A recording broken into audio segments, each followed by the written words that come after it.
In a world where time is critical and efficiency drives success, machines no longer wait for buttons to be pressed. They listen.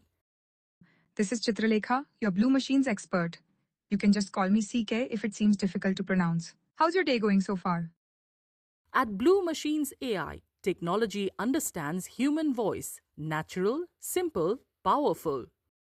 Blue Machines essentially is an enterprise voice AI platform where we help bigger enterprise today in the country and globally as well integrate and deploy voice AI solutions in their workflows. Typically, we handle their, automating their customer support, inbound, outbound sales, customer lifecycle management, and customer helpline. The developers claim they've been following regulations which will ensure credibility and better revenue. We work with very regulated sectors today. We work in BFSI, the most regulated industry, right?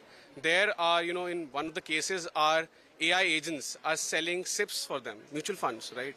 Heavily regulated. You cannot mis-sell there.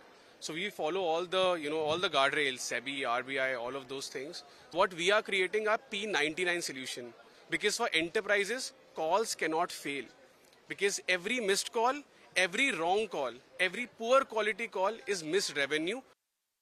Developers say the AI-powered platform will execute repetitive jobs and free up human beings for other tasks. Our vision is very, very simple as the overall group. On one side, we are powering the human workforce of this country. We're also now powering the digital workforce with Blue Machines, right? So we feel the overall future of work is humans plus AI working together. See, a lot of repetitive, redundant tasks AI can do today, so that humans can be augmented and they can do more creative thinking and more creative work. That's our vision essentially. Yeah. As enterprises increasingly adopt voice AI solutions, platforms like Blue Machines AI aim to optimize tasks, aligning human expertise with intelligent automation.